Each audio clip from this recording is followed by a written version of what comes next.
Pittsburgh Steelers, Cincinnati Bengals, everything you need to know for your fantasy teams and player projections in 15 minutes. If you've never been here before, welcome. My name is Max. I make these for every primetime game as well as every game on Sunday to give you a unique edge, looking at run scheme metrics, coverage data, and overall statistical info that not a lot of people talk about because it relates to the scheme behind the game instead of just the numbers you see on the screen. Without further ado, let's get into this breakdown. As always, links to my socials are in the description. That's where all my picks are for these games. Make sure you're locked in on there and obviously subscribe on here if you're not already. Pittsburgh, 5-point favorite against the Cincinnati Bengals. Total 4 to 3.5. We'll talk about that here in a second. The important injuries, though. Mike Gesicki is very, very likely out. Seems like he's out indefinitely. That's huge for this game because of the past production from the tight end spot, especially last year against the Steelers defense. We'll talk about that in a few minutes. Questionable Calvin Austin does not seem like he's going to play. Big updates for those injuries will be pinned in the comments here as well. Trey Hendrickson, day-to-day. I'd be shocked if he didn't play, but definitely something to monitor. The Steelers defense, data outliers,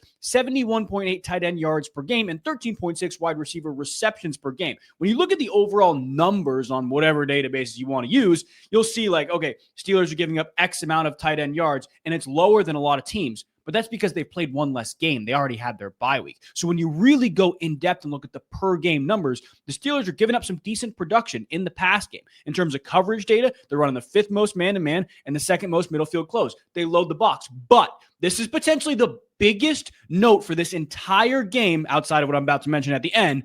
In 2 games versus Cincinnati last season. Maybe it was because they had Joe Burrow. Maybe it's just because they're respecting Jamar Chase and T. Higgins. I think it's the latter.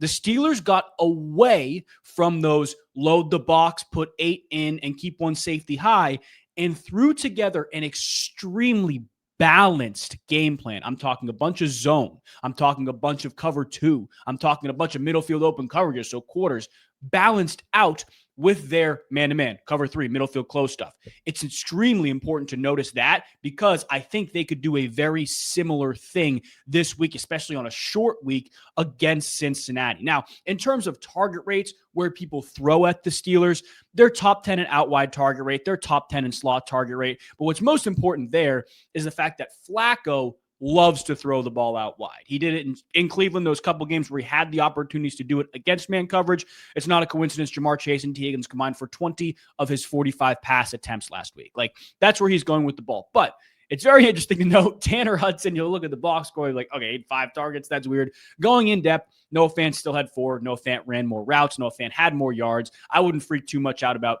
Tanner Hudson. Andre Yoshivas had 4 targets, but Chase Brown was out-targeted by Samaje Perine. Looking at Perine's numbers, truthfully, when I'm making this, the lines are not out. The very interesting, I guess, projection there would be his receiving yards, especially, you see 5-point underdog here for the Cincinnati Bengals. If they're going to have to throw the ball, stay in the game, I could see it again. Mike Gesicki, though, this is what we need to talk about. Last year against Pittsburgh Steelers, Mike Gesicki, and this was with Joe Burrow throwing the football, so you have to take this with a grain of salt. He had 5 receptions for 53 yards and 8 receptions for 68 yards in 2 games last year. Those are enormous, enormous numbers to make up and really just look at when you look at a guy like Noah Fant. You could see here at the bottom. Noah Fant, 25 receiving yards. Actually, it should be 26, but still holds the case. 25.5 receiving yards. I love that spot for him. I absolutely love it. Obviously not financial or professional advice. I do like Noah Fant to have a nice game against this Pittsburgh Steelers defense. We do have to talk about the run scheme metrics. I mean, guys, this is really bad. This is really bad. I mean, the Cincinnati Bengals are dead last in rush yards per game. They're not dead last in yards per carry, but they're pretty darn close. And the Pittsburgh Steelers run defense is solid in terms of their efficiency, but teams try to pound it on them. They try to, I guess, establish the run game more than others. So the yards per game is a little inflated, but in terms of efficiency, they're really good. And I think they have a huge, huge advantage on the offensive line. You could see Trench's notes here. Expected sacks for the Pittsburgh Steelers, 3.3. Expected yards per carry, still less than 4 yards per carry. So I think the Steelers defense is going to have a great game up front against this Bengals offensive line and really affect the game. I really wanted to lean into the Bengals. We'll talk about the number and the spread at the end. I really wanted to lean into the Bengals. I'm going to be there if anybody's there too. Please make sure you say what's up if you see me. But they just don't have it on the line of scrimmage, in my opinion. They don't have it. So I'm hesitant to do that. In terms of a couple other things on the Bengals side, Tanner Hudson, I don't mind it. I know I just talked about Noah Fant, but plus 1,100 for a touchdown, I don't hate it. Jamar Chase's projections, I don't mind them, to be honest with you.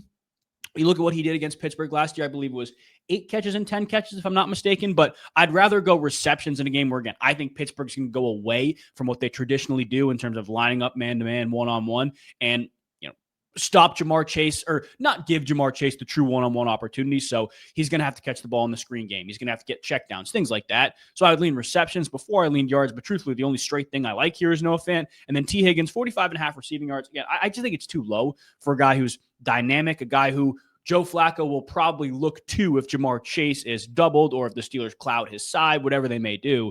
I like that. I think Joe Flacco is also a little more inclined this week if he gets those middle field close coverages to give somebody a chance one-on-one down the field. Obviously, Jamar Chase is the speed guy, so if you get one-on-one, but if you're throwing a true jump ball where you got a DB and a receiver going one-on-one, I trust T. Higgins over Jamar Chase. As crazy that sounds. But that is what we like on the Cincinnati Bengals offensive side. Looking at the Bengals defense, the data outliers are extremely important as well. Second most pass yards allowed, 10th highest completion percentage, 5th most running back receiving yards allowed, 11th most wide receiver receptions, 6th most wide receiver yards, 8th most tight end receptions, 6th most tight end yards. Now, I will say, and I'll preface this, I feel like every time I've talked about the Bengals in any of these breakdowns, I've said this, I don't think the defense is really that bad. I really don't. I think the efficiency numbers you look at, they're not that bad. I think the completion percentage tells a false tale because they do play a good amount of zone, especially those first couple of weeks when they had Burrow. I don't think it's as bad as the numbers suggest, but it's definitely not good. So the coverage data, they're extremely balanced in terms of zone, man. They play more middle field close, but it's not noticeably more. Will they change that against the Steelers this week to stop the run? Probably not. I think they're still going to load the box and force Aaron Rodgers to beat them. As crazy as that sounds, the Arthur Smith offense, we know what they want to do. Rodgers is better against middle field closed. He can take his shots to DK Metcalf. He doesn't have to worry about a lot of rotation from the safety spot.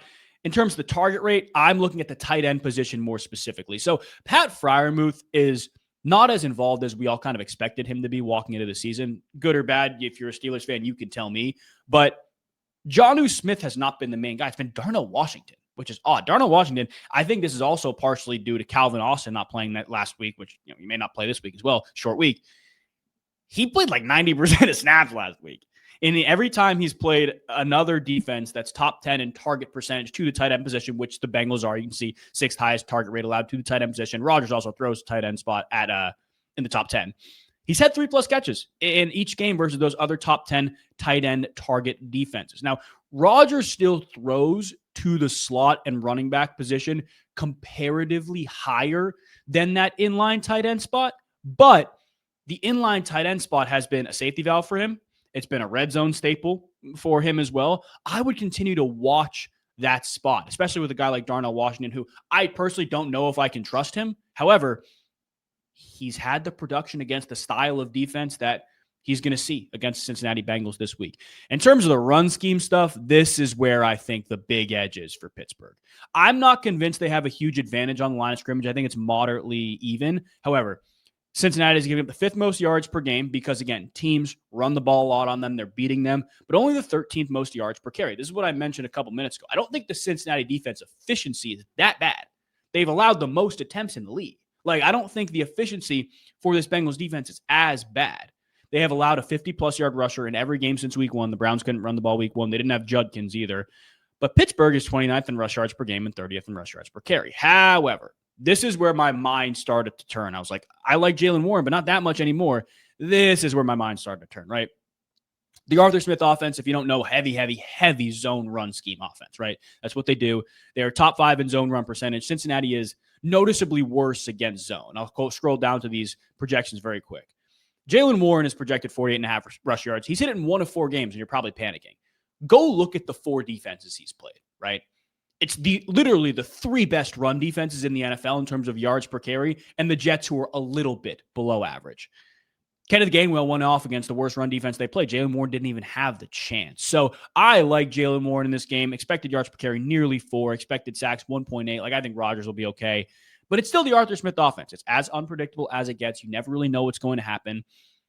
You have to take everything with a grain of salt. But if there's one position I can trust with a 5-point cushion, if you will, it's the running back position, right? I really like Jaylen Warren, 48.5 yards. 77.5 scrimmage, I feel a little less confident about, but I think in a game where the Steelers take control of this, I like Jalen Warren. Scrolling down a little bit, Darnell Washington, Jonnu Smith. I'm not leaning in DK Metcalf much. I'm not leaning into the Roman Wilson much. Interesting with the Darnell Washington note, though. Like I said, 3 catches in each game versus other top 10 tight end target percentage defenses, which is what he's getting this week. Plus money for 2.5 receptions. Probably going to go down. So if you see this, I'm not personally on it, but I do like it. Jonnu Smith, 1 of 5 in that 25 number. Like, I don't love it. Looking at the overall numbers to finish this, though, again, I am a big proponent in short week overs, so I do think that number is a little low. Pittsburgh wins this game, I think, but I don't know if I can get behind the nearly 1 possession victory here because I don't know how good the Steelers offense is. If you guys did enjoy, please do leave a like. I will see you on Sunday for the final Sunday Week 7 breakdowns. God bless you guys. Thank you for watching.